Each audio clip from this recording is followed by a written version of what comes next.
à toutes et à tous. Merci d'avoir répondu présent à notre invitation. Donc oui, on va, avec Amandine, présenter au nom du Pacte du pouvoir de vivre ce sondage que nous avons commandé dans le cadre de l'élection européenne. Rappelez que le Pacte, c'est aujourd'hui 61 organisations, des associations, des fondations, des mutuelles, des syndicats, qui depuis 5 ans se sont unis pour porter un projet de société commun, projet de développement qui tourne autour de la question sociale, écologique et démocratique. Et puis donc, à l'aube des élections européennes, début mars, le Pacte du pouvoir de vivre a publié son projet, son programme, on peut dire comme ça, pour l'Europe. Alors, pourquoi nous sommes engagés, alors que c'est vrai que le pacte est configuré à l'échelle nationale, pourquoi on s'est engagé dans une telle démarche? On faisait déjà le constat avec les organisations du pacte que la précédente mandature, 2019-2024, avait été marquée par des crises très profondes qui ont bouleversé les sociétés européennes, qui ont bouleversé les institutions européennes, et puis dans le même temps, il y avait certaines de ces crises qui avaient permis de remobiliser l'Europe autour d'enjeux communs majeurs. On pense bien sûr à la crise Covid qui a poussé l'Union européenne à élaborer une politique commune, par exemple en matière de vaccins, et puis ensuite décider d'emprunter ensemble afin de financer un plan de relance qui est assez ambitieux, qui a été assez ambitieux. On l'a vu aussi face à l'agression de l'Ukraine par la Russie en 2022. L'Europe a coordonné, impulsé une stratégie pour réduire sa dépendance aux énergies fossiles russes. Et puis, la guerre en Ukraine a aussi démontré une réelle solidarité des États dans le soutien à l'Ukraine, comme dans la politique de sanctions de la Russie. Pour nous aussi, le pacte vert européen, ça a constitué un acte fort pour inscrire l'ambition écologique européenne dans le calendrier politique et puis pousser les États membres à s'engager, alors même que ces États et les habitants surtout subissaient de manière très forte les impacts du changement climatique. Vous l'avez vu évidemment, les inondations, la sécheresse, les pics de chaleur, les incendies. Sachant aussi que, et ça c'est un sujet qui nous préoccupe beaucoup au pacte, que les premières victimes de ces désordres écologiques sont les plus fragiles, on va dire les 95 millions de personnes qui en Europe sont en situation de pauvreté ou d'exclusion sociale. Et puis, deuxième gros facteur qui nous préoccupait et qui nous a conduit à nous engager dans cette démarche, dans cette initiative, c'est que le paysage politique européen s'assombrit. Plusieurs pays ont vu l'arrivée au pouvoir de populisme d'extrême droite, ont vu l'extrême droite s'installer durablement dans le paysage électoral. Donc ces populistes qui font leur lit sur le repli sur soi, sur le rejet de l'autre, nous pensons qu'ils représentent un danger alors même que les défis sont immenses pour garantir une transition juste et pour éviter tout recul en la matière, c'est-à-dire pour une transition juste, comme le laissent entrevoir certains votes au Parlement assez récents. Cette inquiétude, elle est vraiment grande, notamment ces derniers mois, quand on a vu qu'à l'approche des élections européennes, par exemple, le pacte vert européen est plus que jamais fragilisé. Nombre des dispositions législatives qui avaient été mises en place depuis 2 ans ou de négociations à Bruxelles en cours, eh bien, elles font l'objet d'attaques politiques fortes depuis plusieurs mois et tendent à recréer une nouvelle opposition entre justement ce qui fait le cœur du pacte du pouvoir de vivre, la question écologique et la question sociale à traiter simultanément. Tendance d'ailleurs qu'on observe pas seulement à l'échelle européenne, mais évidemment en France, on l'a vu avec l'épisode agricole dans le pays. Donc les enjeux du prochain mandat européen sont de taille. Le pacte vert doit se concrétiser désormais pour engager l'Europe dans la lutte contre le changement climatique et la préservation de la biodiversité, tout en protégeant les Européens des impacts des bouleversements écologiques.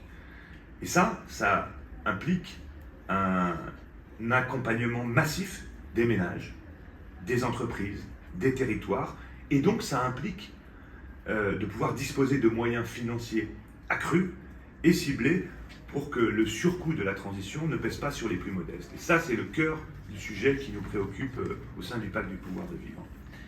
Sachant que par rapport à cet objectif et cette nécessité absolue, il y a trois facteurs, on va dire, qui pourraient entrer en opposition avec cette ambition. Le premier, ce serait des règles budgétaires européennes qui empêcheraient justement les investissements nécessaires pour notre avenir. Ça, c'est le premier facteur. Le deuxième, c'est le risque, et bien réel à certains égards et dans pas mal de pays, de l'accroissement des inégalités et un niveau de pauvreté qui serait trop important pour qu'on puisse vraiment mener à bien ces réformes nécessaires. Et puis enfin, le troisième facteur, je le disais à l'instant, c'est la montée des extrêmes droites qui pourrait entraîner on va dire comment, un glissement politique qui freine le développement des projets européens et en particulier le Green Deal. Donc c'est dans ce contexte, et pour répondre à ces enjeux que l'on considère historiques, que le pacte a rassemblé dans un manifeste, je crois qu'il vous a été donné, des propositions qui font la démonstration qu'une Europe du pouvoir de vivre et d'agir est possible sur les plans de la transition écologique juste, de l'accès aux droits, de l'économie, de la démocratie. Ces propositions, elles reposent sur une vision partagée, un projet partagé par l'ensemble des organisations, des soixantaines d'organisations du pacte, autour d'une Europe qui protège, qui accompagne, qui partage, une Europe qui agit contre les idées de repli, d'exclusion, et puis aussi qui agit contre la résignation, avec l'idée que chacun puisse vivre dignement dans un environnement sain, que chacun puisse exercer aussi ses droits, ses libertés, enjeu majeur pour nous, et puis participer à la vie de la cité, donc contribuer ensemble à faire société. Ce projet, il est né, et il est le reflet de notre diversité, hein, il y a énormément d'organisations différentes qui agissent sur des champs d'intervention différents, avec des histoires différentes, donc il est le reflet de cette diversité et de notre ambition commune, qui se veut ambitieuse. Je crois que ce projet, il est cohérent, il est mobilisateur, et il repose sur deux convictions. La première, c'est que ce projet européen que l'on porte dans ce manifeste, c'est qu'il est souhaitable, dans la mesure où il répond à la crise écologique, aux besoins, notamment sociaux, des Européens, sans laisser personne de côté. Il n'oppose pas les populations, et il donne du pouvoir d'agir, et redonne confiance dans la démocratie et le politique. C'est pour nous un sujet majeur. On sait qu'on ne pourra pas répondre à ces défis massifs que je viens d'évoquer sans politique fortement mobilisée sur ces sujets. Notre deuxième conviction qui a guidé ce travail, c'est que ces propositions, elles sont réalistes. Au niveau européen, il y a des moyens d'agir, il y a des leviers politiques, il y a des budgets qui permettraient d'engager ces transformations, sachant que ce travail, il émane de ce que nous faisons au niveau local et national et qui fait la preuve qu'on peut agir autrement. Et que donc, dès lors, la question, c'est plutôt celle des choix à faire, des arbitrages et du volontarisme politique. Donc, après avoir fait ce manifeste que nous avons publié en mars, pour qu'il puisse alimenter les programmes des partis, des candidats, des responsables politiques, eh bien on s'est dit, ok, il faut qu'on teste aussi auprès des Français la manière dont sont reçues ces propositions, ces objectifs, ces engagements, ces défis. Donc on en a fait tester 18 d'entre elles via le Ipsos, l'Institut de sondage Ipsos, pour voir comment les Français, les Françaises percevaient ces propositions, pour voir s'ils en étaient convaincus, enfin s'ils étaient aussi convaincus que nous de leur importance et de leur nécessité. Cette démarche nous semblait d'autant plus importante que ces questions, comme les solutions qui sont proposées, nous paraissent bien trop souvent absentes du débat actuel autour de cette campagne des européennes. Et nous craignons que jusqu'au bout, elles soient trop absentes, alors même que c'est pour nous un sujet de préoccupation majeure. Donc je vais laisser maintenant Amandine vous présenter les grands axes des résultats de cette enquête auprès des Français pour tester nos propositions. Merci. Donc, le pacte a commandé cette enquête à Ipsos, enquête qui a été réalisée mi-avril, et donc qui donne à voir notamment les préoccupations des Français, des Françaises, y compris en fonction de leur classe d'âge, donc le document enquête vous a été transmis, et voir ce à quoi les Françaises et les Françaises aspirent et en regarde ce qu'ils pensent réaliste.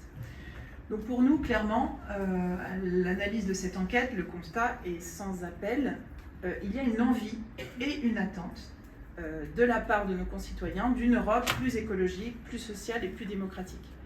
Donc là où les sondages électoraux, comme le débat médiatique, nous poussent à voir une société qui s'éloignerait plutôt de ces sujets ou qui s'en détacherait, notre enquête montre plutôt l'envie de plus de justice sociale, de plus de solidarité, plus d'environnement.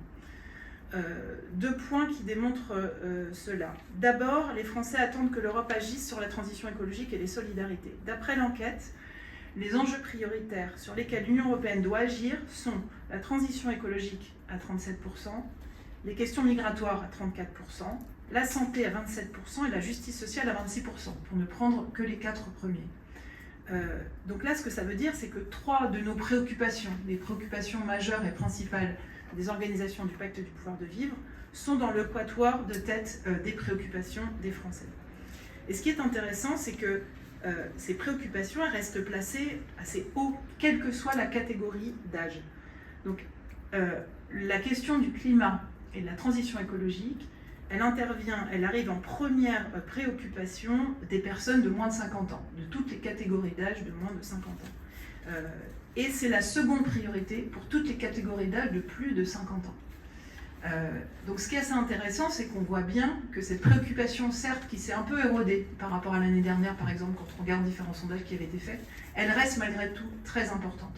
Et donc cette opposition qui a mis en évidence Christophe tout à l'heure entre transition écologique et pouvoir d'achat ou pouvoir de vivre, certes, il y a une tension là qu'il faut résoudre, il faut apporter des solutions concrètes, mais toutefois la question de l'environnement reste très haut dans les préoccupations.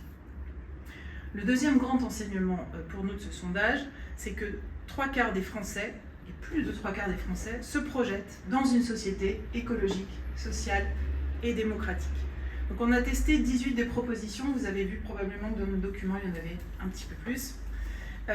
Ces propositions, on les a choisies parce que ce sont d'une part des marqueurs, on va dire, de notre projet collectif, et d'autre part parce qu'elles ont l'avantage d'être des propositions concrètes qu'on peut mettre en œuvre et qui sont justement réalistes. Et c'est des points qui font notre vision commune. Donc on a demandé aux personnes si chacune de ces mesures leur semblait souhaitable et réaliste, souhaitable et non réaliste ou pas souhaitable. Et donc ça, c'est l'enseignement principal de notre sondage, c'est que toutes les propositions sans exception, donc plutôt on va dire à tendance à viser plutôt transition écologique, à viser sociale, à viser démocratique, à viser sur les questions migratoires, etc. Toutes les propositions sans exception que nous avons testées sont perçues comme souhaitables par plus de 75% des sondés. Donc ça signifie d'une part que les Français se retrouvent dans le projet de société qui est le nôtre, mais plus généralement d'un projet de société écologique, sociale et démocratique. Mais ça traduit aussi une envie et une attente. Et une attente notamment de voir une Europe qui agisse en ce sens. Je vais faire un focus sur 2 domaines importants à nos yeux, notamment au regard du débat politique actuel. Le premier étant sur les propositions qui lient transition écologique et justice sociale, puisqu'encore une fois, là, il y a une forme de tension très forte qui s'est largement accentuée ces dernières années. Donc depuis plusieurs mois, clairement, l'écologie devient un bouc émissaire. Elle est placée en ennemi du pouvoir d'achat, de l'économie, des libertés individuelles. Il y a une forme de chasse à la norme. On le voit très fortement sur l'agriculture, et notamment avec la révision de la politique agricole commune. Et donc un débat public qui tend à montrer qu'il faut aller vers un moins-disant écologique. Et pourtant, c'est l'inverse finalement. Évidemment, nous, ce qu'on porte en tant qu'organisation, c'est que la transition écologique garantit des conditions de vie pour tous, et pour tous, et accès y compris à ses droits et un environnement sain. Et justement, les Français, ce qui est intéressant avec ce sondage, c'est qu'ils ne s'y trompent pas, puisque, si on prend 3 exemples, 89% souhaitent que la politique agricole commune prenne mieux en compte les questions écologiques, à l'inverse de ce qui vient d'être décidé dans la révision éclair de la politique agricole commune. 87% souhaitent la mise en place d'une aide financière pour la rénovation des logements des foyers les plus modestes à l'échelle européenne, puisque la crise du logement n'est pas qu'une crise française, c'est une crise européenne, et il y a 42 millions de personnes en 2022 qui n'ont pas réussi à se chauffer suffisamment au niveau européen. 85% des sondés pensent souhaitable que l'Europe apporte un soutien financier à un abonnement unique de transport pour sortir de la dépendance à la voiture et permettre un accès plus large aux transports en commun et aux trains régionaux. Donc non, les Français ne veulent pas moins d'écologie, ils veulent une écologie qui soit accessible pour eux, ils veulent être accompagnés, ils veulent être protégés, alors même qu'évidemment dans ce contexte, on agit à contre-courant de cette attente-là, de ce qui est souhaitable pour les Français, sur la crise agricole par exemple. On a quand même une crise qui a démontré qu'il y avait des inégalités de revenus au sein du monde agricole, une mauvaise répartition de la valeur ajoutée, un manque de reconnaissance ressenti par le monde agricole et légitime, mais aussi on va dire un amour des citoyens pour l'agriculture et les agriculteurs. La lecture et la réponse qui en sont faites, c'est un abandon de l'objectif et de l'ambition du plan Écophyto, c'est une révision de la politique agricole commune avec moins de normes, moins de conditionnalités et moins d'exigences, et la loi d'orientation agricole dont on apprend qu'il est possible qu'on enlève l'objectif d'agriculture biologique dans l'article 1. Donc là, on voit bien qu'il y a un problème de lecture, un problème d'opposition qui est construite, alors même, encore une fois, que les citoyens sont plutôt en attente de l'inverse. Le deuxième point sur lequel on souhaitait insister ce matin, c'est la question de la fiscalité et la question des financements. Le débat autour du budget, évidemment, que personne n'a manqué au niveau français, mais qu'on ne peut pas manquer non plus au niveau européen, parce qu'il est important aujourd'hui, mais il sera de plus en plus demain. Donc ce débat autour des questions de budget, qui est important et qui est essentiel, c'est-à-dire que nous, en tant que pacte du pouvoir de vivre, à aucun moment on ne dit pas qu'il n'y a pas une question d'équilibre budgétaire, mais ce débat passe sous silence la question des recettes.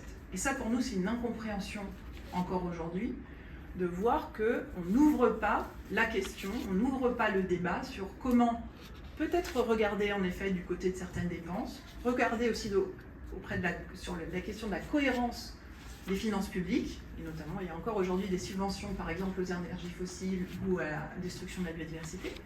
Mais si on veut être responsable et sérieux, il faut aussi regarder au niveau des recettes. Et donc ça pour nous c'est un sujet majeur, et au niveau européen, comme au niveau français, on sait qu'on va avoir un certain nombre d'investissements nécessaires dans les prochaines années qui vont nécessiter des recettes supplémentaires. Par exemple, l'Europe a annoncé 1000 milliards d'euros sur 10 ans pour la transition écologique. Il va falloir identifier comment on finance cet engagement qui est nécessaire. La crise du logement, c'est un sujet européen. Nous, on demande un plan Marshall pour la rénovation des logements. On sait qu'il va falloir investir dans l'industrie, dans l'accompagnement des travailleurs, dans l'accompagnement des formations. Donc ces besoins, ils sont là, il faut les identifier, peut-être les travailler et les affiner. Et donc, ce qui est intéressant avec notre sondage, c'est qu'à l'inverse de la fébrilité actuelle à activer un levier de la fiscalité dont on sent bien qu'il faut quand même ouvrir un débat public et démocratique dessus, les Français sont pour, y compris au niveau européen. 88% des Français jugent souhaitable la mise en place d'un impôt européen sur les grandes fortunes. 83% sont favorables à l'augmentation du taux minimal d'imposition des entreprises à hauteur de 25%, il est aujourd'hui à 15%. Et 75% sont pour l'instauration d'une taxe sur les transactions financières, qui est un sujet qui suit son chemin au niveau européen. Et ça, selon les assiettes et les taux, ce sont des recettes de plusieurs dizaines de milliards d'euros. Donc nous, ce qu'on demande en tant que pacte du pouvoir de vivre, c'est d'ouvrir le débat, enfin de les mettre en œuvre évidemment dans l'absolu, mais aussi à minima d'ouvrir ce débat sur la question des recettes. Donc ce qui est intéressant, c'est de voir que ces caps, ces objectifs, ces ambitions et cette société qu'on dessine à travers ces 18 mesures, elles sont plébiscitées par une très grande majorité de nos concitoyens. Merci. Donc la démarche qui est la nôtre dans le prolongement de ces travaux, à la fois du manifeste et de cette enquête, c'est d'essayer de faire vivre ces propositions. On est convaincu qu'on peut intéresser davantage les Français, mais plus largement les Européens, à ce débat, à ces élections, à condition justement d'entrer dans le concret des mesures écologiques sur le pouvoir d'achat, le pouvoir de vivre, les politiques sociales, le partage des richesses, comme on vient de l'évoquer.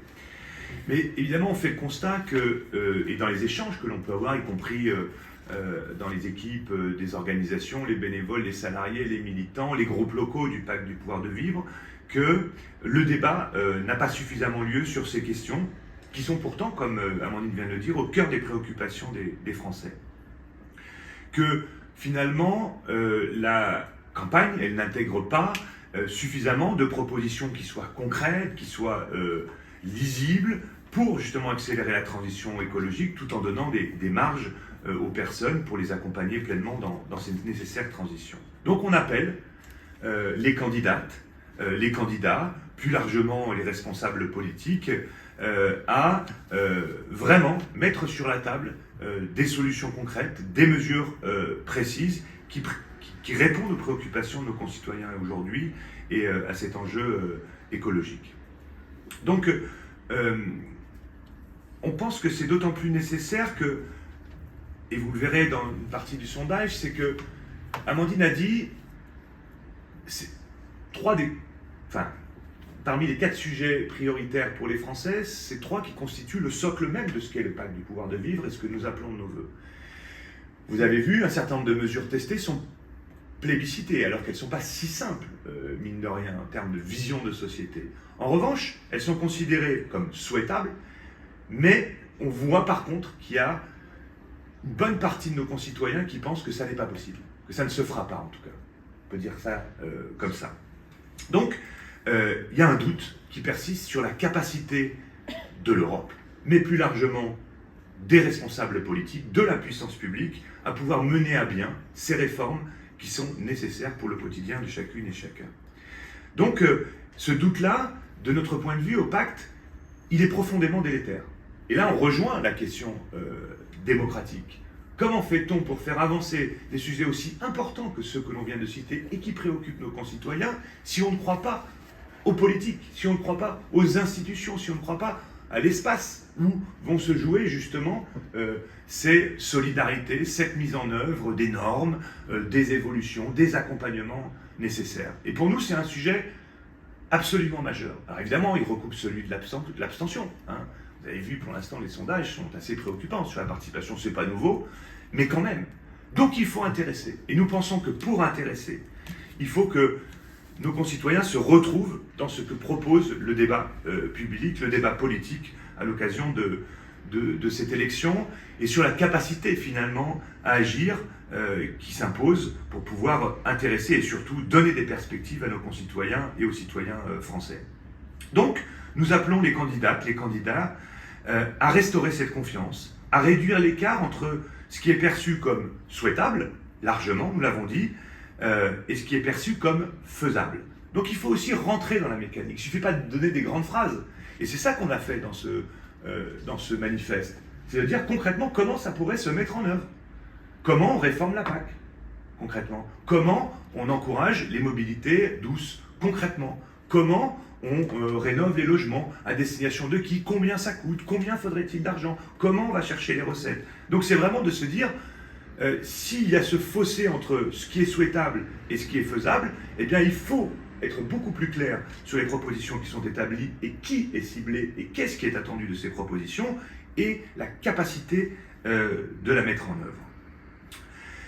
Donc c'est dans cet esprit que nous avons envoyé bien sûr en mars nos propositions aux partis politiques et aux têtes de liste, que nous en avons rencontré certains ou certaines, que nous allons rencontrer d'autres dans les jours qui viennent. On va par exemple rencontrer représentants des Républicains vendredi matin pour partager avec eux ces propositions, ces 20 pages de propositions qui partent de la connaissance de terrain des organisations qui composent le pacte du pouvoir de vivre. Et puis c'est dans cet esprit aussi que nous, au niveau national, mais aussi les groupes locaux, vont aller au-devant des citoyens, vont aller au-devant des représentants de liste dans un certain nombre de territoires. Ça a été le cas, par exemple, il y a quelques semaines en Isère, où ils sont allés rencontrer les représentants de liste pour leur faire partager nos propositions. Voilà un peu quel est l'esprit du pacte dans cette initiative et les raisons qui ont conduit à commander ce sondage qui, pour rien vous cacher, nous rassure beaucoup. On était un peu inquiets, on ne sait jamais ce qui va se passer quand on sonde. Surtout dans le moment que nous décrivions avec Amandine. On la sent, cette inquiétude de faire que les réformes qui sont en cours qui ont mis parfois 10-15 ans à accoucher, puissent profondément inquiéter nos concitoyens, et on en a conscience, des raisons qui pourraient conduire à les inquiéter, mais nous savons à quel niveau il faut les accompagner pour pouvoir faire baisser ce niveau d'inquiétude et se projeter collectivement dans la réponse à ces défis majeurs que sont les questions sociales, de répartition de pouvoir, de ressources, de richesses, et de pouvoir enfin avoir une protection sociale qui soit digne de ce nom. Voilà pour les grandes lignes de ce que nous voulions vous dire. Et maintenant, nous sommes à votre disposition si vous voulez creuser certains points. Pour l'instauration d'une taxe sur les transactions financières, vous demandez combien sur cette taxe? On prend plusieurs questions, peut-être qu'on voit. Non, 0,3%. Voilà. Donc il y a le débat sur la taxe sur la transaction financière, il est quand même assez long. La France l'a mis en place. Donc voilà, ce sont des premières étapes, mais en fait il faut que ça passe à l'étape supérieure au niveau européen. Là aussi, parce que c'est un potentiel de recettes extrêmement intéressant, mobilisable, lisible. Christophe parlait de mesures lisibles. La taxe sur les transactions financières, c'est des mesures complètement lisibles. Et donc, ce qui est important, c'est vraiment qu'on puisse accélérer et surtout élargir et pas faire en sorte que pays par pays, on mette en place cette taxe. Oui, c'est ça. Donc, la Commission européenne dit qu'on peut lever jusqu'à 57 milliards d'euros par an grâce à la taxe sur les transactions financières. Pour vous donner un ordre d'idée, donc elle est instaurée en France, dans une dizaine de pays à peu près. Notre idée, c'est qu'elle soit donc mise en œuvre au niveau des 27. Je crois que pour la France, ça représente 1,8-1,9 milliard. Donc voilà, ça donne une idée de ce que ça pourrait être si on était à ce niveau de taxation à l'échelle européenne. Clairement, vous le verrez dans le manifeste, mais c'est la même chose en France. Le débat qu'évoquait Amandine sur les recettes, on ne pourra pas mener ces défis sans davantage de recettes. Donc pour nous, c'est un problème colossal à l'échelle de la France, et c'est pour ça que nous pensons que c'est la même chose à l'échelle européenne et que nous avons proposé un certain nombre de mesures qui permettraient d'engranger des capacités financières pour accompagner les secteurs économiques dans leur transition, pour accompagner les ménages pour qu'ils ne soient pas ceux qui subissent les mesures de transition écologique, et puis pour faire exercer la solidarité à l'échelle européenne. Et quels sont vos candidats? Vous allez voir les candidats, mais pour vous, vous êtes le plus proche de quel candidat qui est plus proche de vos revendications, vos demandes? Parce que là, j'ai l'impression qu'il y a un gap entre les deux. Non, Au niveau européen, vous pensez à qui pourrait acter vos propositions? C'est pas la mission du pacte que de choisir. Non, c'est vraiment. J'insiste, il y a 61 organisations. Regardez la composition. Il y a une forme de. Le pacte fait de la politique, au sens propre du terme. Je crois que c'est de la politique. On a un programme, on a des mesures qui renvoient à une philosophie d'action, à une vision du territoire, à une vision du continent. En revanche, nous, on propose, les organisations disposent. Les organisations politiques disposent. Donc, par exemple, on ne va pas faire, nous, on ne va pas dire, voilà, telle partie a davantage de propositions que les nôtres. En revanche, on discute avec tout le monde, sauf le Rassemblement national. Donc, on a envoyé à tous les partis, et on attend, pour un certain nombre d'entre eux, qu'ils nous appellent pour que nous puissions travailler. Je crois que c'est la question du travail aussi, c'est-à-dire qu'on sorte des slogans, on sorte de l'idéologie pour rentrer dans le cœur du moteur de ce qu'il faudrait faire.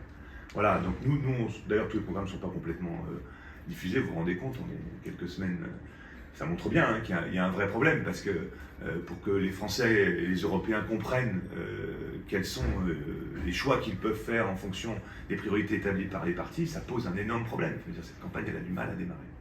Oui. Toujours en lien avec les partis, quels partis vous avez rencontrés jusqu'à présent? Quels sont ceux qui restent à rencontrer? Et est-ce qu'on vous a donné un rendez-vous, ou est-ce que vous sentez un désintérêt pour une rencontre? Et puis, propos des partis que vous avez déjà rencontrés, comment vous avez été reçus, est-ce que par rapport aux projets qui ont été publiés, est-ce que vous retrouvez certaines de vos mesures dans ces projets? Donc on a envoyé encore une fois vraiment à l'ensemble des têtes de liste hors extrême droite, important pour nous. On a rencontré l'équipe ELV. Demain, on rencontre une candidate sur la liste Les Républicains. On est en discussion et en échange avec la liste de Raphaël Glucksmann. Et on n'a pas de retour encore précis sur les autres.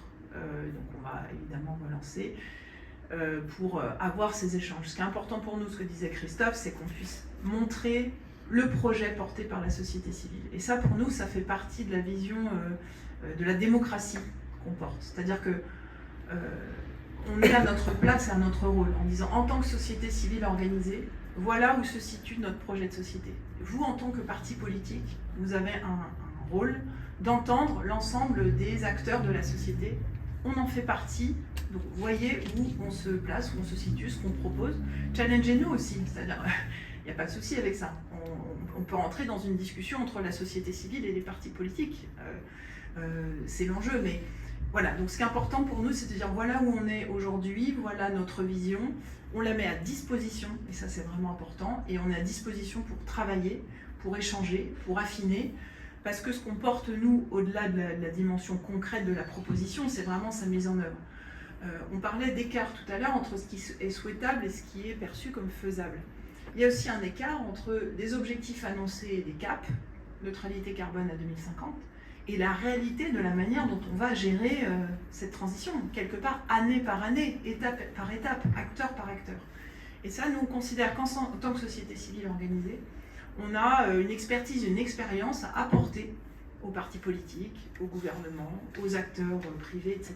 Parce qu'on a une connaissance fine, les organisations ont une connaissance fine de la société, des difficultés rencontrées par les ménages, par les bénéficiaires qu'elles aident, ou par des enjeux et d'autres problématiques. Et donc, voilà, notre message, c'est de dire appuyez-nous et appuyez-vous sur nous, sur notre expertise, notre expérience, parce qu'on a de la matière à apporter. Donc, on va continuer à voilà, être en contact avec les listes. J'ai une question, pardon si elle est un peu naïve, mais comment vous expliquez cette contradiction entre les attentes des citoyens de plus d'écologie, de plus voilà, d'une PAC plus verte, et puis le fait qu'on tire à boulet rouge, ou en tout cas il y a ce discours les Français veulent moins de normes, les Français veulent ceci. Alors est-ce que c'est juste des lobbies qui sont à la manœuvre, qui ont réussi à monter un discours mais qui ne collent pas vraiment? Comment est-ce qu'on... Parce que la différence, elle est quand même énorme. Vous avez raison, c'est pas une question naïve, c'est la question la plus compliquée, je pense. Il me semble qu'il y a plusieurs éléments, et je laisserai Véronique de compléter, hein, mais qui peuvent expliquer ça, parce que ça fait 5 ans que le pacte se colle à cette question-là. D'abord, je ne suis pas sûr qu'on entende bien tout le monde. C'est-à-dire que le brouhaha ou l'écume du débat médiatique n'est pas forcément le reflet de ce que pense la population. C'est difficile de savoir. C'est pour ça qu'on a fait cette enquête. Et encore une fois, je vous disais, on ne savait pas ce que ça allait donner. On nous avait par exemple dit qu'il y a une énorme baisse de l'inquiétude ou de la préoccupation des Français à l'égard de la question écologique, pour toutes les raisons qu'on connaît.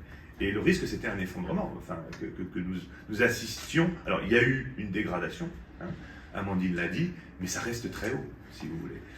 Donc, je ne suis pas sûr que que tout le monde ait voix au chapitre. Donc, c'est très important. En tout cas, nous, vous vous rendez compte, regardez les 61 organisations du PAC, ce que ça représente sur les territoires, en termes de salariés, de bénévoles, de militants, de sympathisants, etc. C'est colossal. Il y a des organisations partout, dans tous les territoires, en quartier populaire, en milieu rural, périurbain, dans les métropoles, sur des sujets de mobilité, de logement, d'emploi, de travail, etc. Bon. C'est pas ça que nous voyons. Alors, soit on a un regard déformé, soit c'est une partie, et il y a une autre partie qui n'a pas voix au chapitre. Donc je pense que nous souffrons d'un débat politique qui ne tient pas compte de ce que pense une partie de la population, voire une bonne partie de la population. Ça, c'est le premier sujet. Le deuxième, c'est la défiance à l'égard du politique. Et ça, c'est quelque chose qu'on a vraiment perçu au sein du pacte. C'est de dire, oh, à quoi bon? De toute façon, ils roulent pour eux. De toute façon, vous voyez bien que ce n'est pas leur sujet. Ça, c'est le deuxième sujet. Sauf que, une chose dont on est convaincu au pacte, c'est que comme, par exemple, il va falloir beaucoup d'argent pour mener un programme comme celui-là à l'échelle européenne ou à l'échelle française, si on n'a pas l'argent pour le faire, on ne pourra pas le mener. Et puis le troisième sujet qui est le plus important pour nous, c'est qu'on est convaincu qu'il n'y aura pas la transition écologique qui s'impose si elle n'est pas juste. Donc si on ne met pas le paquet pour rénover les logements, pour aider les personnes à se chauffer quand on n'a pas encore fait la rénovation des logements, pour aider aux mobilités douces quand on n'a pas les moyens de se déplacer, pour se soigner convenablement, etc. J'avais une question sur la fiscalité, le budget, donc vous dites qu'il faut des moyens colossaux en fait, pour financer la transition écologique. En même temps, donc, les États sont en train de prendre le cadre de l'austérité budgétaire. Donc, vous avez évoqué quelques propositions que j'ai vues dans votre rapport, dans le sondage. Comment vous faites pour résoudre cette tension en fait, où en fait, les États vont dans le sens inverse de ce que vous en fait vous préconisez en fait. Alors, d'abord, ça va dans le sens inverse du sens de l'histoire. Et je crois que beaucoup d'économistes le pointent. Pour ne prendre que l'exemple de la France, on peut revenir sur le rapport Pisani. Voilà, Pisani-Ferry, qui quand même était un économiste proche du président de la République dans son premier mandat, et qui dit, voilà, il va falloir changer d'échelle. Donc, partager les richesses de façon progressive, au regard de la capacité des ménages. Donc ça, c'est un incontournable. Donc le débat aujourd'hui sur toujours moins d'impôts, plutôt qu'un impôt juste, la levée d'un impôt juste à la hauteur des capacités de chacun, de chacune, je pense aux entreprises comme aux ménages, c'est quelque chose qui est fondamental. Après, il n'y a pas que ça. Il y a aussi ce que disait Amandine, c'est-à-dire aller faire la chasse aux dépenses néfastes. Nous les avons pointés dans un rapport qu'on a publié l'année dernière à l'Assemblée nationale, enfin à l'occasion d'un événement que nous avons organisé à l'Assemblée nationale, pour identifier un certain nombre de dépenses néfastes dont on pourrait se passer, et à l'inverse, d'encourager ce qui est vertueux, mais le faire à une échelle beaucoup plus importante. Donc, notre inquiétude au moment de la crise Covid et la sortie du quoi qu'il en coûte, c'est que justement, on arrive à un moment, on écrivait ça il y a 3 ans, c'était que, alors on a beaucoup protégé, c'était bien, et puis qu'à un moment, on dit, bon ben maintenant ça suffit. Et le ça suffit, comme il faut aller chercher quand même, pour équilibrer les comptes, et c'est normal, des moyens financiers, que justement, on aille les chercher sur les plus fragiles. C'est exactement ce qui est en train de se passer en France et dans un certain nombre de pays. Ça, c'est totalement inacceptable de notre point de vue. C'est-à-dire qu'on baisse la fiscalité des plus riches, c'est clair, enfin je veux dire, et néanmoins, pour équilibrer le budget une année donnée, eh bien, on va soit renoncer à notre ambition, par exemple, dans les 10 milliards d'euros annoncés par Monsieur le maire, et ben on est revenu recouper 1 milliard d'euros dans ma prime rénov, alors qu'on avait salué cet effort important qui avait été fait pour accompagner cette importante rénovation thermique. Ou alors on va carrément couper 3e, 4e réforme de l'assurance chômage, le conditionnement du RSA, un RSA qui n'augmente pas au niveau du coût de la vie ou au niveau du SMIC, hein, c'est-à-dire qu'il ne progresse pas de la même manière, un abandon du revenu universel d'activité qu'avait voulu le président de la République, etc. Donc c'est un combat politique. C'est un combat politique au sens de dire, écoutez, c'est quoi vos priorités? C'est mener cette transition, donc il faut plus de ressources, plus de recettes, ou faire la chasse aux dépenses néfastes et encourager les pratiques vertueuses, et puis c'est surtout ne pas faire des économies de bout de chandelle sur les plus fragiles. En fait, ça rejoint ce que disait Amandine. C'est du court terme, tout ça. Quand on renonce au plan éco-phyto, quand on vient pénaliser un peu plus ceux qui ont déjà très peu, les gens de peu, ben en fait, on sait très bien qu'à un moment, on va récupérer. C'est comme si on fait la réforme de l'AME, tous les médecins vous le disent, de l'aide médicale d'État, vous retrouverez aux urgences avec des pathologies beaucoup plus lourdes, toutes les personnes qui n'ont pas pu se soigner en temps voulu. Donc, c'est de la politique à la petite semaine, qui ne voit pas le temps long, qui n'intègre pas les coûts évités des bonnes mesures. Donc, c'est un combat politique. Voilà, je ne peux pas vous répondre autre chose que c'est ce combat politique que nous menons, au sens, pas partisan, mais au sens d'un projet de société tel que nous l'avons défini ici.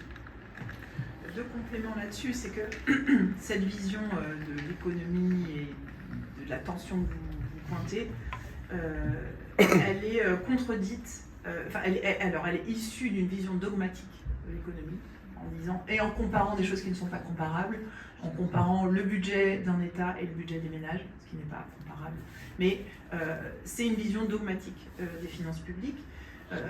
Là où, alors même que suite à la crise du Covid, le plan de relance New Generation, le quoi qu'il en coûte au niveau français, ont montré que quand on avait des besoins, une vision, etc., on était en capacité d'investir. Ensuite, il y a des outils économiques derrière, mais quand on identifie un besoin, une forme d'urgence, pour nous l'urgence elle est écologique et sociale, mais à l'époque c'était une urgence sanitaire, etc., l'État français, l'Europe a su se mettre autour de la table pour se dire on a besoin d'investir pour notre avenir, pour garantir et protéger les gens aujourd'hui, mais aussi pour préparer demain. Donc c'est la même approche de l'économie qu'on demande là pour les questions de transition écologique juste et d'investissement dans l'industrie, les territoires, etc. Le deuxième sujet sur cette question des finances publiques, c'est un sujet pour nous qui est mis de côté et pourtant il est fondamental, c'est que c'est une question démocratique. Croire que la question du budget de l'État, c'est quelque chose qui se gère dans les couloirs de Bercy, qui est piloté par Bercy, etc., c'est d'une part une erreur fondamentale politique, parce que savoir de quoi est fait, comment utiliser notre portefeuille commun, c'est quand même une question profondément juste et profondément citoyenne, mais aussi parce qu'il en va de notre avenir. Se dire qu'aujourd'hui on coupe dans toutes les dépenses qu'a évoqué Christophe, c'est quand même un problème majeur, alors même qu'on ne peut pas en discuter pleinement. Donc on en discute point par point, on en discute par ligne budgétaire, par ligne de PLF, et on met en opposition certaines lignes. On va dire, est-ce qu'il vaut mieux choisir? Alors c'est le jeu du dilemme, hein, c'est tu préfères couper dans l'aide médicale d'État ou tu préfères conditionner le RSA. Pour nous, en termes de protection sociale et de transition écologique, il n'y a pas à faire ce choix. On peut discuter de la manière dont on gère le budget, mais justement cet espace de discussion démocratique où on se dit comment on se projette dans le budget commun, il est confisqué par Bercy, alors même qu'on devrait avoir un débat ouvert sur certes les dépenses, mais aussi les recettes. Et pour la situation française, on est très inquiet pour le prochain budget, hein, quand même. Oui, allez-y. Oui, deux petites questions. Je suis frappé par la part des souhaitables mais pas réalistes. Ouais. Surtout pour le social. En plus, il faut pas est-ce que, comment vous analysez ce taux qui me semble assez élevé par rapport aux souhaitables et réalistes? Est-ce qu'il y a des points de comparaison? Est-ce que vous avez fait des sondages au niveau national sur les précédents manifestes locaux? C'était un peu. Est-ce que c'est une spécificité européenne ou est-ce que c'est plus global? Ça, c'est la première question. Et la deuxième, est-ce que vous avez porté vos manifestes aussi au niveau européen, au niveau des groupes européens? Est-ce qu'il y a des réseaux dans lesquels vous diffusez, que ce soit le Conseil économique et social européen ou le milieu associatif européen, je ne sais pas s'il existe d'ailleurs, ou la CES,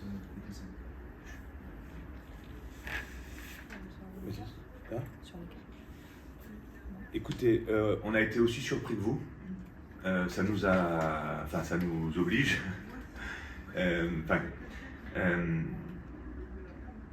Le problème, c'est que c'est un sondage. Voilà. Mais ça mérite pleinement d'être creusé. Alors, des éléments de comparaison, non. Malheureusement. Mais pour nous, c'est plutôt un point de départ. C'est de se dire, waouh, avoir conscience, ou en tout cas porter une vision, adhérer à une vision aussi précise quand même, parce qu'on pourrait dire, mais laissez faire les gens, pourquoi vous voulez taxer les riches, pourquoi vous voulez taxer les transactions? Vous voyez, on nous renvoie souvent un discours en disant, ah, la taxe, toujours les taxes. Ben, c'est pas ça que traduit le sondage. En revanche, sur la faisabilité, c'est un petit peu la question que vous posiez tout à l'heure, notre première hypothèse, mais ça reste une hypothèse, hein, ça sera vraiment à creuser, c'est la défiance à l'égard du politique, c'est-à-dire c'est souhaitable, mais vous voyez bien, c'est pas ça qu'ils voudront faire.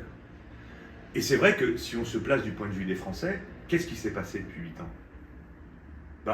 On a transformé l'ISF en IFI, donc on a fait l'inverse.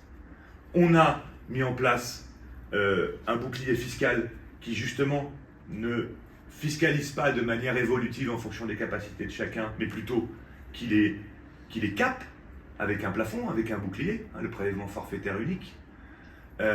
On n'a pas été vers, par exemple, l'augmentation d'une tranche d'impôt sur l'impôt supérieur, etc. Et on a plutôt tapé sur le portefeuille des plus fragiles, à qui on a demandé de serrer encore un cran de ceinture. Donc, une des hypothèses, ce serait de se dire, en fait, c'est pas comme ça c'est pas vers ça que les politiques vont. Alors, on peut aussi voir l'autre verre à moitié plein, consiste à dire, vous voyez, par exemple, la taxation des entreprises. Aujourd'hui, il y a eu cet accord OCDE, 136 pays qui sont concernés. Alors, il présente beaucoup de limites. Parce que son taux est très limité. Hein, c'était pour lutter contre le dumping fiscal. Il a 12,5, je crois. Il concerne une toute petite partie d'entreprises, vraiment les très très grosses. Mais il y a quand même eu un accord entre ces pays pour arrêter ce dumping avec l'Irlande, qui se retrouvait à 7%, ou je ne sais pas combien. Et donc, il y a là un socle qui fait qu'à un moment, c'est possible. Le Green Deal, il y a un socle et à un moment, c'est possible. Donc, il y a un certain nombre aussi, je pense, de ressorts qu'on peut peut-être actionner, qu'on peut peut-être donner à voir. Je pense que nos concitoyens ne le savent pas. Donc nous, pas d'éléments de comparaison, mais par contre, ça nous engage très très fort sur la crédibilité, le bien fondé et la faisabilité, de donner à voir la crédibilité, le bien fondé et la faisabilité de ces mesures pour qu'elles puissent être mises en œuvre à un moment ou à un autre. Après, c'est la bataille des idées. Hein, mais je pense que la société civile peut avoir un gros rôle là-dedans, parce que c'est pas pareil si c'est un parti qui dit ouais, il faudrait faire ça, là c'est la droite contre la gauche, c'est l'extrême droite contre la gauche. Non, là nous on dit pour pouvoir mener ces réformes, il faut ça, il faut aller vers ça, ça peut aussi peut-être convaincre aussi une partie de nos concitoyens. Encore faut-il que des partis portent ces projets-là aussi, pour que ceux qui veulent voter trouvent un débouché politique à leurs aspirations. C'est un peu comme le pacte, hein. Un des éléments de réponse aussi tout à l'heure, c'est que le pire qui puisse arriver à un collectif comme le pacte, c'est qu'on travaille beaucoup, on répond concrètement aux besoins sur le terrain des gens, avec ATD, Secours catholique, la CFDT, etc. À partir de cette expertise de terrain, on établisse aussi notre socle de propositions et qu'il n'y ait pas de débouché politique. Qu'est-ce qu'on fait s'il n'y a pas de débouché politique? Vous voyez ce que je veux dire? Donc ça aussi, c'est un enjeu majeur qui est posé aujourd'hui d'un point de vue démocratique. Sur la question de diffusion au niveau européen, on n'a pas envoyé au groupe politique actuel, on a vraiment envoyé aux têtes de liste et aux candidats. Un certain nombre des organisations ont leur réseau européen, donc voilà, l'idée c'est que les organisations aussi diffusent ce travail.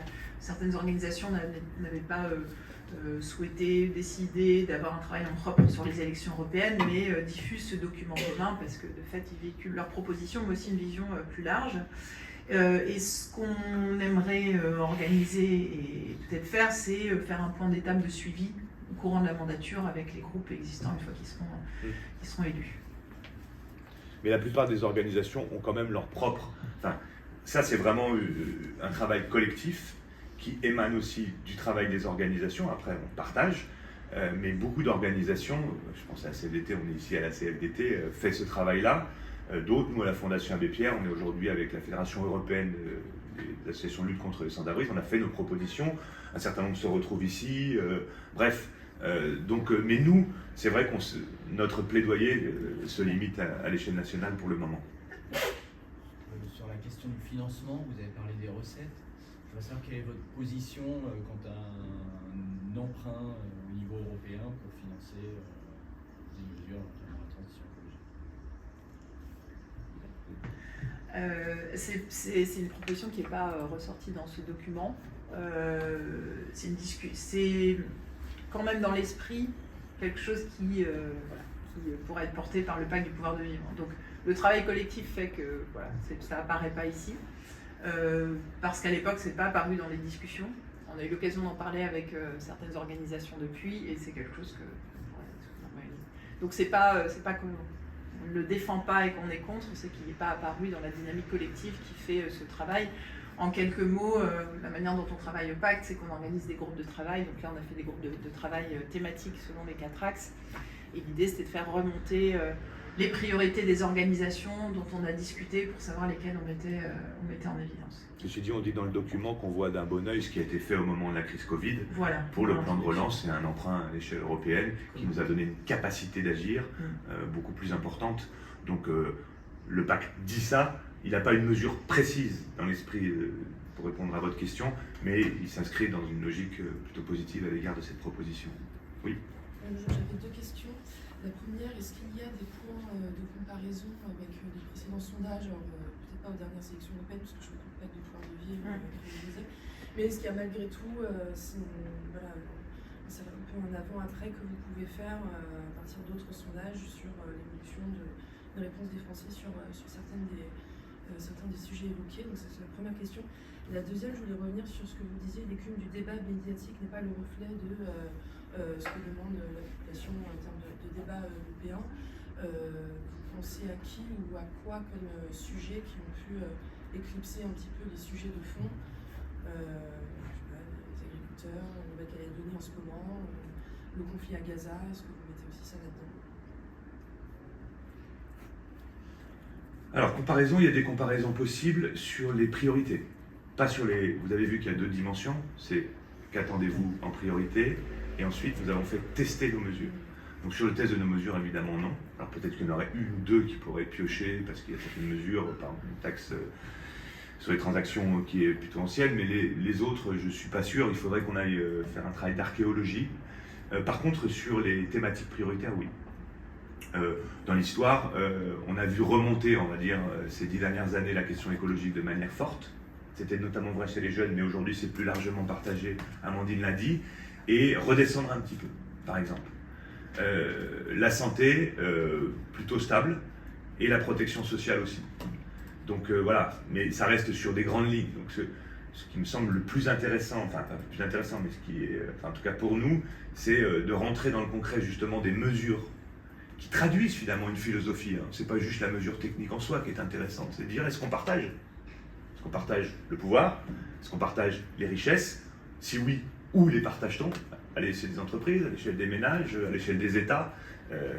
Donc peu d'éléments de comparaison, si ce n'est sur les préoccupations thématiques, qui montrent quand même que la question écologique est restée très haute, et que si on veut qu'elle reste haute, il faut absolument s'assurer qu'elle soit juste, parce qu'autrement elle risque de dégringoler. Ça c'est quelque chose que l'on sait, c'est vrai récemment, et c'est vrai aussi dans l'histoire d'autres pays, à un moment où, vous voyez bien, hein, même les partis écologistes sont fortement affaiblis ou attaqués dans pas mal de pays européens, comme étant ceux qui vont mettre trop de normes, comme étant ceux qui...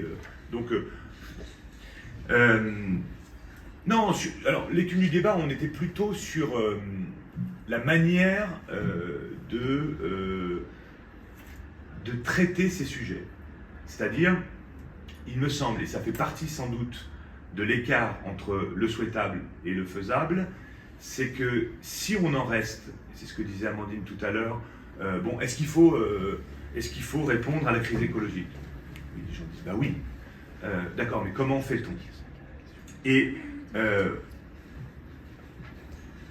la simplification dont parlait Amandine peut conduire, on l'a vu, un certain nombre de nos concitoyens à se dire ok, en fait, on est allé trop loin dans un sens, on a mis le curseur trop loin dans la norme, on a mis le curseur trop loin dans les objectifs, et du coup, ça va nous pénaliser. Et en fait, il est un peu là le débat. Hein. C'est ce qui s'est passé aussi avec l'agriculture, en disant, écoutez, et nous on s'est retrouvés dans des espaces de négociation, y compris avec le président de la République, Premier ministre à l'époque, oui je pense, au Conseil national de la refondation, en disant, attendez, ce que vous êtes en train de proposer là va nuire à la dépendance de la France, va nuire à sa capacité à donner à manger à tout le monde, va ceci, cela. Mais la complexité, c'est de dire, non mais attendez, on pourrait peut-être avoir du courage politique, et les mesures miroirs, par exemple. Vous voyez ce que je veux dire? C'est-à-dire que cette concurrence déloyale, on se fixe nous-mêmes des objectifs, mais on va importer des normes, pardon, et on va importer des produits qui, eux, ne sont pas sur la même norme, sur le même niveau de normes. Donc, c'est plutôt par rapport à une simplification qui à un moment fait que le politique étant acculé parce qu'il y a des pressions, parce qu'il y a des inquiétudes, etc., finit par couper 15 ans de travail. C'est plutôt ça. Hein. Après, sur les sujets, c'est tous les jours comme ça. Enfin, je veux dire, le projet de loi sur le logement qui va être présenté dans 15 jours, il va complètement à rebours de la crise du logement et de ce qui marche depuis 20 ans dans ce pays en matière de réponse aux besoins de nos concitoyens en matière de logement. Vous voyez ce que je veux dire? Donc, et il y a un affichage d'un ministre du Logement qui fait des paratonnerres en disant il va falloir faire sortir les riches des HLM, mais il n'y a pas beaucoup de riches dans les HLM, et dit maintenant il va falloir mettre des normes, et ces normes elles existent pour certaines depuis 1956. Donc le débat n'est pas sur la vérité, enfin vous voyez, des enjeux qui se posent. Donc je crois que c'est un appel à ce que nous puissions avoir, et c'est un enjeu démocratique, y compris sur la fiscalité, un débat, quoi, qu'on ne nous confisque pas, comme disait Amandine, le débat sur comment on s'en sort mieux d'un point de vue social et écologique. On va prendre une dernière question, si il y en a. Allez, les deux dernières. Alors, Il y a deux mains qui sont en dehors de cette conférence de presse et des rendez-vous avec les partis politiques, est-ce que vous avez prévu d'autres événements jusqu'au 9 juin pour pousser le... Alors oui, Christophe parlait tout à l'heure des militants, bénévoles, salariés, personnes investies dans les organisations membres du pacte. Donc à destination de ces personnes, mais aussi plus largement parce que c'est ouvert, on organise des webinaires de décryptage de certains grands enjeux européens. On a fait un premier webinaire sur les questions migratoires et donc le pacte asile et migration. Il y en a un prochain sur les questions du pacte, enfin sur le sujet du pacte vert. Il y en a un sur les questions de pauvreté. Donc notre enjeu aussi au Pacte du pouvoir de vivre, c'est de partager ces décryptages, souvent croisés avec 2 représentants d'organisations. Et donc ça, c'est disponible auprès de tous. On est en train aussi de mettre en place des petites sessions de live très rapides, questions-réponses de 30 minutes, aussi là animées par des personnes, des organisations membres, mais pour répondre aux questions. Toujours dans cette idée de la pédagogie. Alors c'est un mot dont on a beaucoup entendu ces derniers temps, qui est pas voilà, mais qui est un mot important, c'est-à-dire comment tu parlais de vérité ou tu parlais de voilà, c'est quoi les enjeux. Donc poser les questions, aller loin dans les problématiques. Ce sont pas seulement des punchlines, les questions migratoires, ce sont pas seulement des punchlines, les questions de la crise agricole, c'est pas seulement il faut arrêter de taper sur les agriculteurs. C'est pas ça la réalité des problématiques politiques qui nous occupent tous. Donc voilà, on va organiser ces petits lives jusqu'au 9 juin. Il y a les groupes locaux, donc aujourd'hui au Pacte du pouvoir de vivre, il y a 40 groupes locaux qui sont un peu partout en France métropolitaine, qui vont se saisir aussi de ces éléments-là. Certains vont organiser des débats dans les territoires, on va aussi communiquer sur les réseaux sociaux.